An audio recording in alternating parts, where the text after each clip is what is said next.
Some cases arrive in my office with paperwork neatly stacked, facts clearly labeled, and lies already rehearsed. This one arrived with silence. A silence so deep, so unnatural, that it forced me to question something every lawyer is trained to accept without hesitation. The official declaration of death. I'm attorney Claire Morgan. This case begins in a maternity ward, a place meant for first breaths, not last ones, a place filled with anticipation, not calculation. Her name was Elena Wright. She was 27 years old, pregnant for the first time, and by all medical standards doing everything right. Routine checkups, no substance use, no history of complications, but what medical charts never record is intent. And intent in this case mattered more than blood pressure or heart rate. Elena entered the hospital believing she would leave with a baby in her arms and a husband by her side. Instead, she left the delivery room labeled as a body. Labor began late in the evening, slow, exhausting, painful in the way childbirth always is, but nothing alarming. Then things shifted. Her heart rate fluctuated, her blood pressure dipped. Monitors began sounding alarms that doctors hear every day but never want to hear all at once. Staff moved faster, orders were shouted, hands pressed where pressure was needed. And in the middle of that controlled chaos, Elena felt herself slipping not into darkness but into paralysis. Her mind stayed awake. Her body shut down. At 2:41 a.m., a doctor spoke the words that would define the next 29 days of her life. She was pronounced dead, time of death recorded, sheets drawn up, machines silenced. What no one confirmed, what no one noticed, was that Elena's brain never stopped listening. She could not move, she could not breathe on command. She could not open her eyes, but she could hear. And the first thing she heard after being declared dead was relief. Not panic, not grief. Relief. Her husband, Mark Wright, did not scream. He did not beg doctors to try again. He did not collapse in the way movies tell us grieving men do. He exhaled. That detail would later become very important.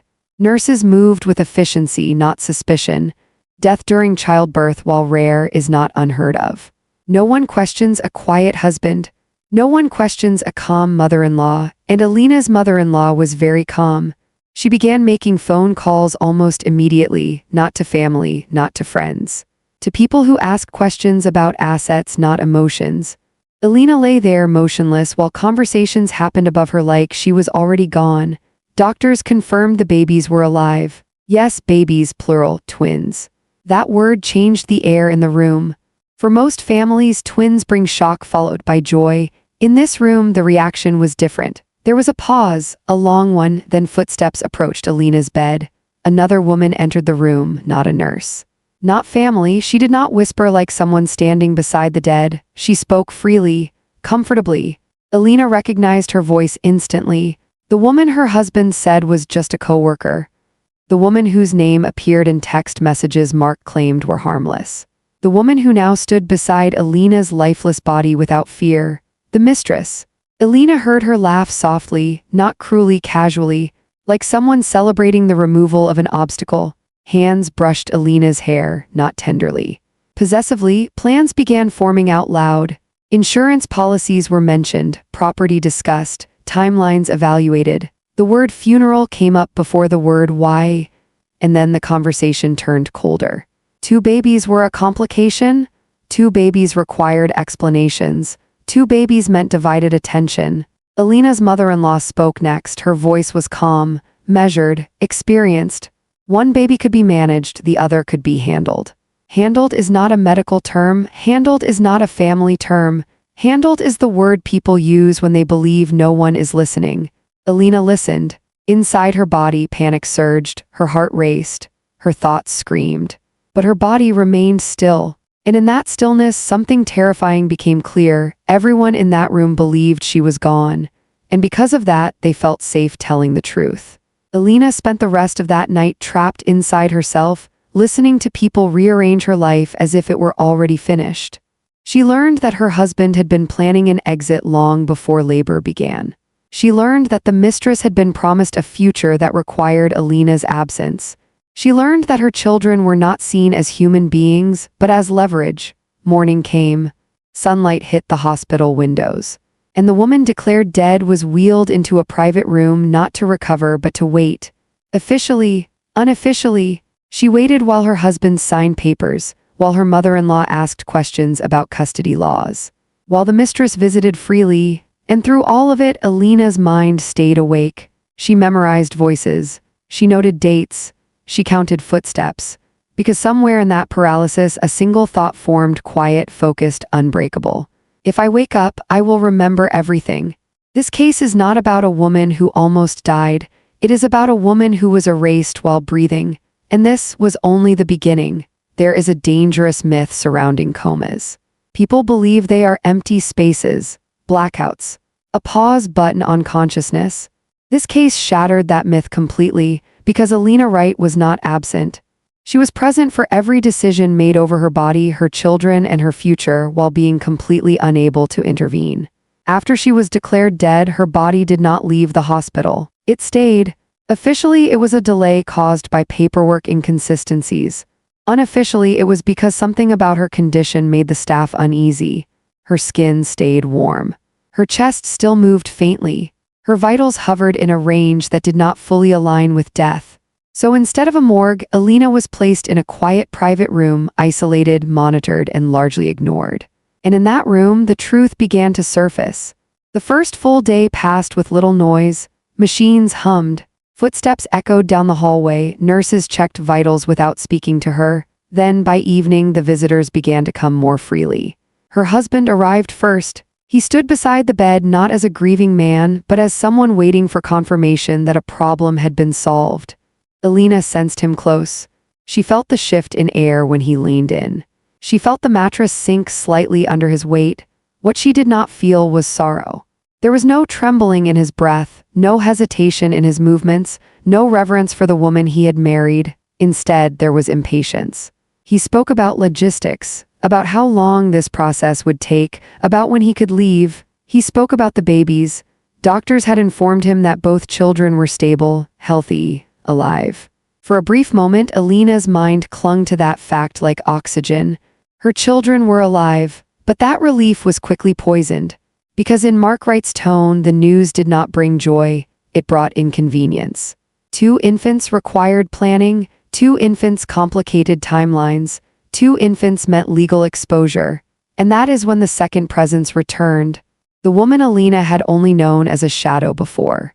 The mistress did not behave like someone sneaking around. She entered the room confidently. She touched things freely.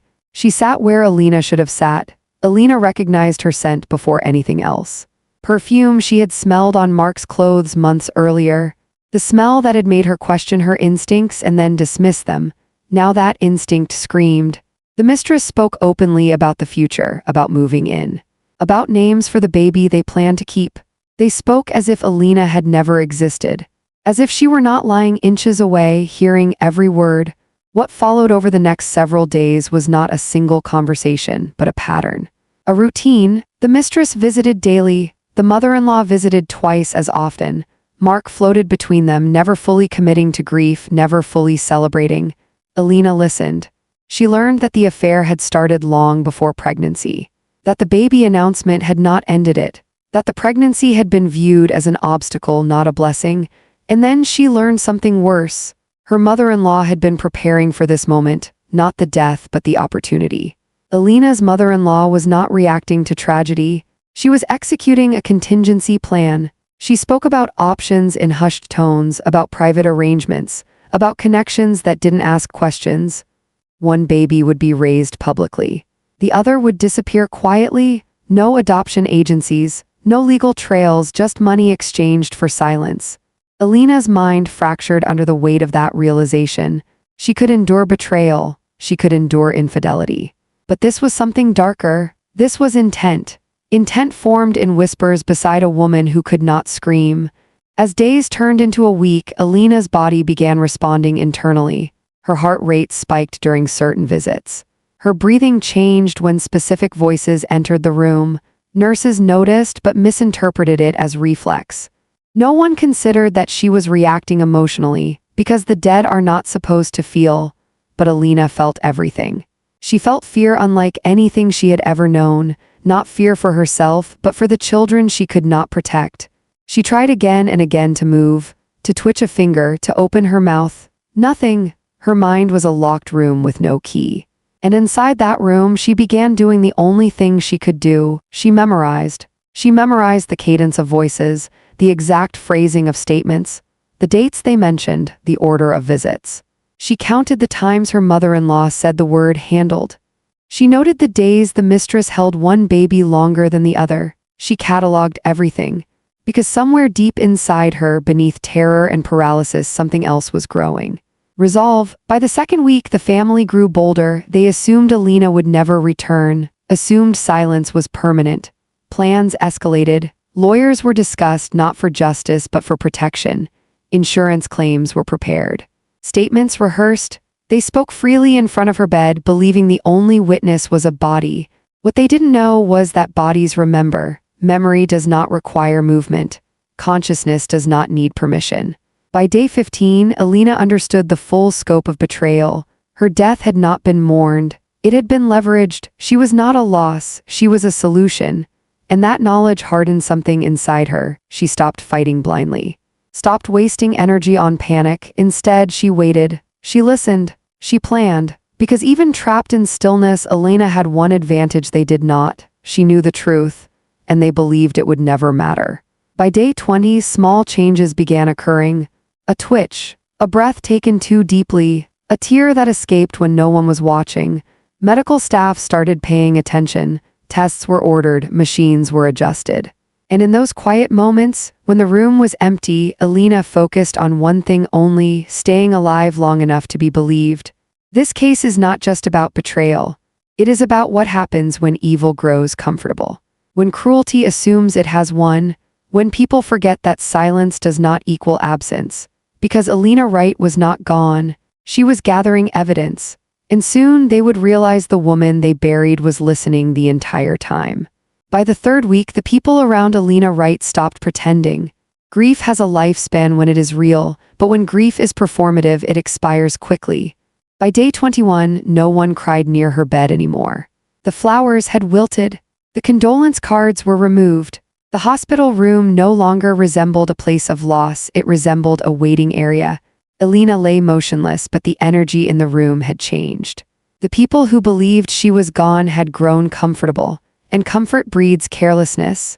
Her husband began bringing paperwork into the room, documents that did not belong in a maternity ward. Papers involving property, accounts, and legal authority. He spoke about timelines, about how long doctors could keep this situation unresolved, about when life could officially move forward. Elena listened carefully. She learned that her husband had already consulted a lawyer, not about medical malpractice, not about investigation, but about shielding assets. He was not preparing for justice. He was preparing for inheritance. Her mother-in-law escalated next. Her visits were no longer gentle or measured. They were directive. She spoke with confidence now, with the authority of someone who believed the outcome was secured. The plan regarding the twins was no longer hypothetical. It was active. Arrangements had been discussed. Money had been mentioned. A timeline had been set. One baby would remain with the family publicly. The other would be transferred quietly, framed as a medical complication that resolved itself. Elena's mind reeled at the cruelty of it. A human life reduced to a logistical problem. Her paralysis became a prison where every breath was borrowed time. Because once paperwork was finalized, once custody lines were drawn, waking up would not be enough. She would need proof. By now, Elena had stopped trying to move randomly. Instead, she focused her energy. She waited for moments of emotional reaction, fear, anger, grief, and forced herself to remain still. She learned that panic wasted oxygen. Stillness conserved it. Her body began responding subtly. When certain voices entered the room, her heart rate spiked. When the mistress held one twin longer than the other, her breathing changed. Nurses noticed. Not as consciousness, but as inconsistency. Tests were ordered again, nothing conclusive. Still, the doubt had been planted, and doubt is dangerous when people are hiding something. The family sensed it. They became cautious. Visits shortened. Conversations lowered. Plans moved off-site. But they underestimated one thing. They underestimated how much Elena had already heard. Because during those first careless weeks, they had said too much. They had revealed intent. They had revealed motive. They had revealed timing. and all of it was stored perfectly inside a mind that had nothing else to do but remember. By day 25, tension filled the room whenever doctors appeared. Her husband began asking pointed questions. Questions about neurological timelines, questions about brain activity, not questions of hope, questions of risk. The mistress visited less. The mother-in-law visited more. And her tone had changed. Where once there had been confidence, now there was urgency. The plan needed to move forward before complications arose, before questions became investigations. Elena felt the shift immediately. Her fear transformed, not into panic but into clarity. This was the moment. If she was going to survive, it would have to be now. Her body began giving her something she hadn't had before. Control. It was minimal, painful, excruciating. But it was there. A single finger, a fraction of movement. She practiced in silence, when the room was empty, when machines hummed, when no one was watching, again, and again, and again. Every movement cost her everything. But each one brought her closer to being seen. On day 28, a nurse noticed something different, not a twitch, intention, the way Elena's chest rose not mechanically but deliberately, the way her facial muscles tightened when her name was spoken. This time the nurse did not ignore it. This time the nurse documented it. Doctors were called, scans ordered, machines adjusted. The family arrived to a room filled with professionals. And suddenly silence was no longer protecting them, it was threatening them. Because silence, when broken, reveals everything it has been hiding. Elena lay there, still unable to speak. But inside her mind, something unshakable had settled. They didn't know how much, but they knew something was wrong. And for the first time since being declared dead, Elena felt something close to power. Because the people who had planned her disappearance were now afraid. And fear makes people make mistakes. By the 29th day, the hospital room no longer felt like a place of waiting. It felt like a pressure chamber. Every person who entered carried a different tension than before. Doctors spoke carefully, nurses lingered longer, charts were read twice. Elena Wright was no longer officially dead. She was something far more dangerous. Uncertain. Medicine tolerates many things, but uncertainty is not one of them. Uncertainty demands answers, and answers demand witnesses. Elena lay still as examinations resumed. Lights flashed into her eyes. Hands pressed against her skin, her name was spoken repeatedly, not as a formality but as a test. Inside her body, every instinct screamed to respond, but she had learned patience. She had learned that timing mattered more than effort. The family sensed the shift immediately. Her husband arrived earlier than usual that morning. He stayed longer than he ever had before. He hovered not beside her but near the door. He was no longer waiting for confirmation of death. He was waiting for reassurance that it would stay permanent. Her mother-in-law followed. She stood stiffly at the foot of the bed, eyes scanning monitors instead of Elena's face. She asked questions she had never asked before, not about recovery, about permanence. The staff gave careful answers, non-committal ones. The kind that make people nervous, because nervous people know when control is slipping. Elena felt the moment before it happened. A strange clarity settled over her mind. The fog that had smothered her thoughts for weeks began to thin. Her body still resisted, but not completely. Something had changed. And when the doctor leaned closer when her name was spoken again, Elena made a decision, not to move violently, not to panic, just enough. Her eyelids trembled. Once, twice, it was subtle, but subtle is all it takes to collapse a lie. The room froze. Machines did not alarm, but people did. The staff reacted first, protocols activated. Monitors adjusted. Elena's eyes opened slowly, painfully, like they were pushing through something heavy. The ceiling lights blurred into focus. For the first time in 29 days, she could see. The faces around her were not what mattered. What mattered was the silence that followed. Her husband did not rush forward. Her mother-in-law did not cry. No one celebrated, because this was not a miracle to them, it was a threat. Elena could not speak. Her throat refused to cooperate. Her muscles remained weak, but she did not need words. Her eyes moved. They followed her husband first, and he understood, because guilt recognizes awareness instantly. Color drained from his face. His posture collapsed, not with grief but with fear. Elena's gaze shifted next. To the corner of the room. To the space where the mistress once stood comfortably. She was not there now, but Elena's eyes remembered. And then her gaze settled on her mother-in-law, the woman who had planned futures beside a corpse. There was no anger in Elena's eyes, only recognition. Doctors moved quickly. Orders were given. She was not declared recovered, but she was declared alive. Legally, officially, irreversibly, the death certificate became a liability. The hospital initiated internal reviews. Neurologists documented awareness. Psychologists confirmed cognition. The coma had not erased Elena Wright, it had preserved her. The family's access was restricted. Visits were supervised, and suddenly the conversations stopped happening beside her bed. That silence felt different, not careless, defensive. Elena spent the next days drifting in and out, not of unconsciousness but exhaustion. Waking up is not an instant process. It is a negotiation between mind and body. Every breath hurt, every swallow burned, every thought arrived heavy, but her memory was intact, perfectly intact. She remembered dates, names, plans, and she remembered one critical thing: they did not know how much she remembered. Doctors asked her simple questions. She responded with minimal movements, enough to confirm awareness, not enough to reveal strategy, because Elena was no longer just surviving, she was preparing. Her husband tried to return once. Supervised, careful, he spoke softly, moved cautiously. Elena watched him without reacting, and that frightened him more than anger ever could, because anger can be explained, silence cannot. By the end of the week, legal representatives began appearing. Not for Elena, for the family. That detail would later matter greatly because it revealed their priorities, not accountability, protection. The hospital escalated its investigation. Why had a woman with brain activity been declared dead? Why had she remained monitored but untreated? Why had certain visitors been allowed unrestricted access? Questions multiplied. And with each question, the family's version of events grew thinner. Elena lay there recovering slowly while the world around her began to tilt. Power had shifted, not dramatically, not loudly, but permanently. Because the woman they believed erased had returned. And unlike before, she was no longer trapped in silence. She was choosing it. This case is not about waking up.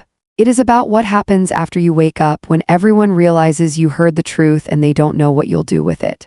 Recovery is often misunderstood. People imagine it as strength returning, scars healing, life resuming. In reality, true recovery begins with observation. Elena Wright woke into a world that believed she was broken. And she let them believe it. Doctors asked her questions daily, simple ones at first, then harder ones: names, dates, memories. Elena responded slowly, incompletely, sometimes incorrectly, not because she couldn't remember. Because remembering too much too soon would have made her dangerous. And dangerous people are contained. She allowed them to believe the coma had stolen pieces of her mind. That awareness returned, but clarity did not, that she was fragile. Confused, grateful, this version of Elena was exactly what everyone needed her to be, especially her husband. He returned cautiously once hospital restrictions eased, always with a practiced sadness. Always with a distance that looked like respect. Elena never reached for him, never reacted emotionally. She watched him instead. She watched how he avoided eye contact when doctors mentioned the declaration of death. How his breathing changed when custody was discussed. How quickly he agreed with whatever professionals suggested. Fear had replaced control, and fear made him predictable. Her mother-in-law visited too, not often, not warmly. She studied Elena's face the way people study threats, searching for recognition, for memory, for danger. Elena gave her none. She responded with emptiness. Blank stares, delayed reactions, confusion. It was convincing enough. Convincing enough that the mother-in-law began speaking more freely again, not openly, but carelessly. She mentioned lawyers, she mentioned arrangements, she tested the silence. And silence, when feigned, becomes a mirror. Elena spent her days doing what she had done for nearly a month. Listening, but now she could record. Hospitals document everything: audio in certain rooms, visitor logs, security footage in hallways. Elena requested access slowly. Under the guise of understanding her own medical case, she asked for records, for reports, for timelines. The hospital complied, because from their perspective, she was a victim. What they didn't realize yet was that she was also building a case. Every night when the room was empty, Elena reviewed what she could. She matched logs to memories, Footsteps to dates, names to times, the pieces fit together too well. Her death had not been a mistake, it had been exploited, and exploitation leaves trails. Her children were brought to her room daily. The twins, one always arrived wrapped differently, handled differently. Elena noticed. She noticed which child was documented more thoroughly, which had fewer nurse notes, which one was sometimes absent longer than necessary. She said nothing. She held them both with the same care, but inside something hardened. Because this was no longer about betrayal. This was about attempted erasure. By the third week of recovery, Elena was discharged, not home, to a rehabilitation facility, neutral territory, safe territory. Her husband insisted on managing logistics. Elena agreed. It was another test, another opportunity. He brought documents for her to sign, medical consent forms, temporary custody agreements, financial authorizations. Elena signed nothing. She deferred everything. Confusion was her shield. At night, alone in the facility, she made her first call, not to family, to an attorney, not to file charges, to listen, to ask what evidence mattered. What timelines proved intent, what recordings were admissible. This was when I met her. She did not cry, she did not rage. She laid out facts with surgical precision. She told me everything she had heard, and none of it surprised me. Because in my line of work, the most dangerous crimes are committed when someone believes a witness cannot speak. Elena asked only one question, not about revenge, not about punishment, about protection, for her children. And that is where this case truly turned. We began gathering hospital footage, visitor records, nurse testimonies. Patterns emerged, too many unsupervised visits, too many recorded conversations near a dead patient, too many financial moves too quickly. The mistress reappeared briefly.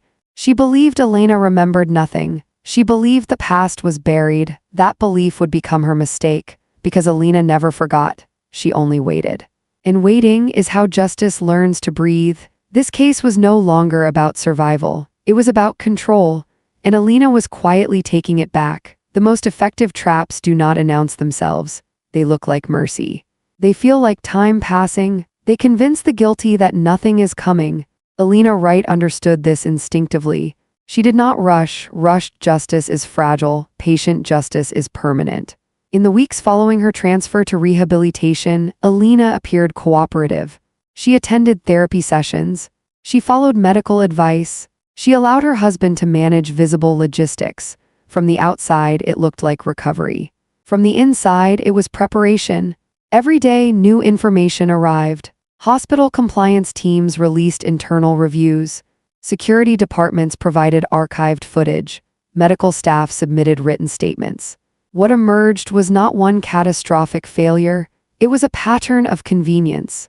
Elena had not been misdiagnosed in a moment of chaos. She had been declared dead during a window that benefited specific people. Monitoring had continued. Life signs had existed. Yet intervention had not. Why? Because no one had demanded it, and those closest to her had every reason not to. The visitor logs became critical. They showed who entered Elena's room. How often, for how long. The mistress appeared far more frequently than appropriate. The mother-in-law's visits aligned suspiciously with key medical updates, and her husband's presence spiked only during administrative milestones.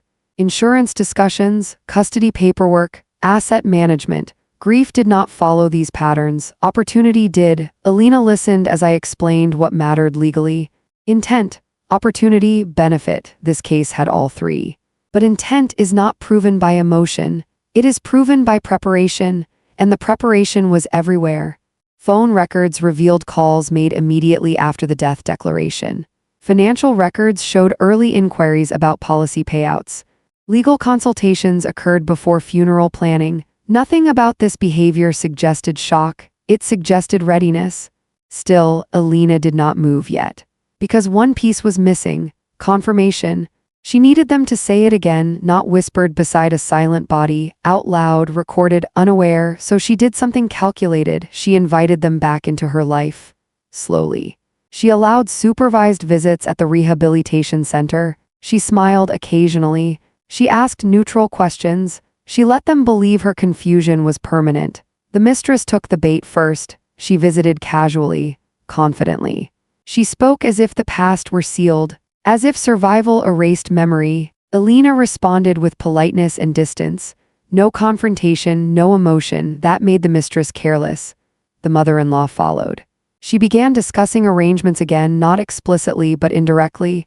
She referenced how hard things had been, how difficult decisions were made. She tested Elena's reactions. Elena gave none. By the time her husband returned regularly, the environment felt safe again. Too safe. That was the moment Elena chose. She suggested a family gathering, not to reconcile, to heal. She framed it as closure. A chance to move forward together. They agreed quickly. People who believe they've escaped accountability rarely refuse comfort. The meeting was set. Neutral location, private setting, controlled environment. What they did not know was that everything would be documented. Audio recording devices were placed legally. Cameras monitored entrances. Legal observers waited nearby. This was not a confrontation. It was an audit. Elena arrived calm. Composed, quiet. She let them speak. She let them reminisce. She let them rewrite history out loud. And then, without raising her voice, she changed the direction of the conversation. She asked about the hospital, about the day she died, about decisions made in that room. They answered, carelessly, because they believed she remembered nothing. They spoke of timing, of convenience, of how things worked out. They spoke of twins as problems, as solutions, as variables. They spoke long enough, clear enough, and when they finished, Elena stopped pretending. She did not accuse, she did not scream. She revealed that she had been conscious, that she had heard everything, that records existed, that recordings had been preserved. The shift in the room was immediate. Fear arrived, raw, uncontrolled, because lies collapse fastest when faced with receipts. Authorities were contacted, not dramatically, procedurally. By the time police arrived, the evidence package was complete. Intent to traffic a child, fraud, conspiracy. What followed was not chaos, it was inevitability. Handcuffs replaced excuses. Statements replaced denials. Elena did not watch closely. She held her children instead. Because the trap had never been about revenge, it had been about safety, and safety had finally arrived. Justice rarely arrives the way people imagine it does. There were no dramatic confessions, no shouted accusations, no sudden revelations that changed everything in an instant. What happened instead was slower, colder, more devastating. Once law enforcement took custody of the evidence, the story Elena Wright had lived through in silence was transferred into a language the law understands. Documentation, recordings, timelines, intent. The arrests did not happen immediately. That delay unsettled the family more than handcuffs ever could. Because when people expect chaos and receive quiet procedure, fear multiplies. Investigators reconstructed the weeks surrounding Elena's declared death. Every call, every visit, every signature. The prosecution did not argue that Elena's death had been planned. They argued something far more precise, that once she was declared dead, certain people chose not to correct it, that they benefited from her absence, that they took active steps to turn a medical crisis into an opportunity. The charge regarding the twins was the most serious. Attempted unlawful transfer of a child, not negligence, intent, and intent changes everything. When the mistress was questioned, the confidence disappeared. She had believed herself untouchable, peripheral, unimportant, but evidence has no hierarchy. Her recorded statements were clear. She had discussed futures that required Elena's permanent silence. She had celebrated proximity to children that were not hers. She cooperated quickly, not out of remorse but self-preservation. Her testimony drew a line straight to Mark Wright, and Mark broke next. Because liars can maintain stories until their allies stop protecting them. He attempted to minimize, to reframe, to claim confusion. But confusion does not sign documents. Confusion does not ask about policy payouts before funerals. Confusion does not discuss options for newborns. The courtroom heard everything Elena had heard. Only now it was played back without denial. The mother-in-law held out the longest. She denied, deflected, challenged credibility, but her problem was not Elena, it was consistency. Her timelines contradicted hers. Her explanations conflicted with recordings. Her authority became her undoing because she spoke too often. And people who speak often leave trails. When sentencing arrived, the room was full, not of supporters, of consequences. The mistress received a reduced sentence in exchange for cooperation. Her relationship with Mark ended the moment it became inconvenient. Mark Wright pled guilty. Not because he accepted responsibility, but because conviction was unavoidable. The mother-in-law was convicted on all major counts. The sentence reflected intent, not outcome. Because the law does not wait for a child to be sold before calling it a crime. Elena sat through the proceedings without reaction. She did not cry, she did not smile. This was not about satisfaction, it was about closure. When full custody was granted, there was no celebration, just relief. Because the most exhausting part of survival is not the trauma, it is the waiting. This case did not end with vengeance.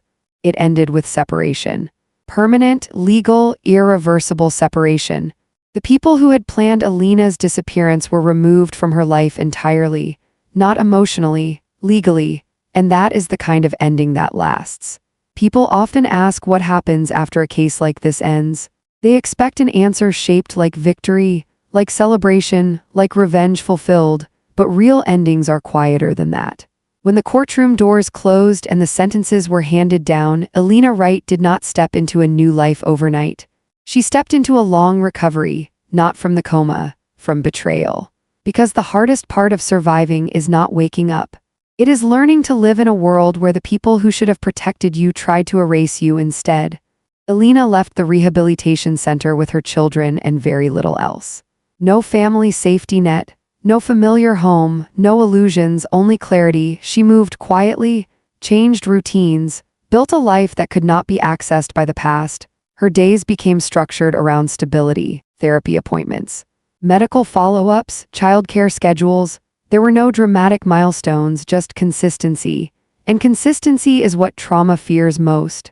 The twins grew healthy, unaware of how close they came to being treated as currency instead of children. They knew only safety, only warmth, only a mother who never let them out of her sight. Elena never told them the full story. Some truths are not meant to be inherited. The people who had harmed her disappeared from her life completely. Not because she forgave them, but because the law removed them. And removal is sometimes the most merciful form of justice. Years later, Elena returned to work in a different capacity, not in law, in advocacy. She supported women navigating medical trauma, women whose voices had been dismissed, women who had been declared too emotional to be credible. She never spoke publicly about her case. She did not need recognition. Her survival was not a performance, it was a fact. From a legal perspective, this case changed protocols. Hospitals reviewed coma declarations, monitoring standards were revised, visitor access policies tightened. One woman's silence exposed a system's vulnerability, and that matters, because justice is not only about punishment, it is about prevention. I am often asked why I still remember this case so clearly, why it stays with me. It's because Elena Wright taught me something the law rarely acknowledges. That silence does not mean absence. That stillness does not mean surrender. That survival does not always look like fighting. Sometimes survival looks like listening, waiting, and remembering everything. This case was never about a woman who nearly died. It was about a woman who was declared disposable, and who proved without raising her voice that she was not. She was never weak. She was simply unheard. Until the moment she chose to be, and this case was. A reminder that sometimes the most powerful witness in the room is the one everyone assumed was already gone.